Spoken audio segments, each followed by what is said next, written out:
Hey everybody, good morning out there, Facebook world. I just wanted to spend a couple minutes this morning talking about how do you deal with negative people.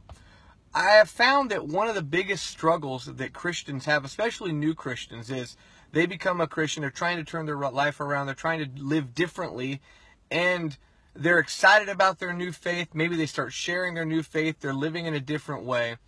And some of their friends or their peers, people, maybe co-workers, family members, aren't necessarily supportive of them. You know, they come into their new life with excitement and they're ready to change and live differently, but maybe their family members say, oh, so you think you're better than us? Or maybe that co-worker's really negative about Christianity. Well, you Christians, you're this or you're that. And it can be very discouraging to a new believer that not everybody is supportive of them. And you know, a lot of times people won't be supportive of Christianity. A lot of times people are going to be negative about your faith. And there's one passage of Scripture that I just want to share with you real quick this morning, and it speaks a lot to how do you deal with negative people.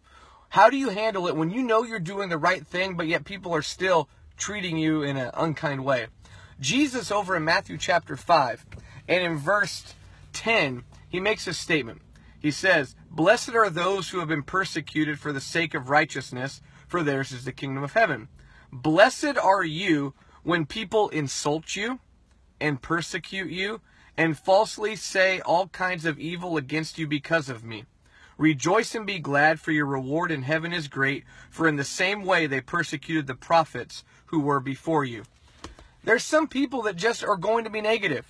There's some people that when they see your joy or your excitement or how you're living, and they're just not going to like it, and they're going to say things that are meant to hurt you. They're going to say negative things, they're going to say insults.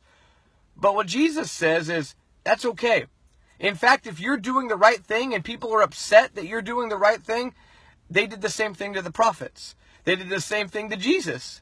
So when people insult you and people persecute you because you're doing the right thing, you know, understand that others in the past have gone through the same, and they endured it, and they were blessed because of it. Jesus 3 times here mentions that you're blessed. He says, blessed when you've been persecuted. You are blessed when people insult you, and because of that, you should rejoice. So I know that seems hard. I know it's not easy to rejoice when people are being cruel or unkind to you, but understand that if you're doing the right thing, there's going to be people that don't like it.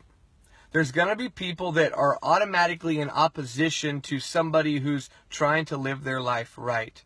And that's okay. You just hang in there. You understand that their insults and their persecutions and their negativity doesn't have to bring you down. Understand that good people throughout history have been persecuted and have been, insulted for doing the right thing. You just keep doing what is right, and your life will be blessed because of it. Thanks for tuning in today. Have a great day.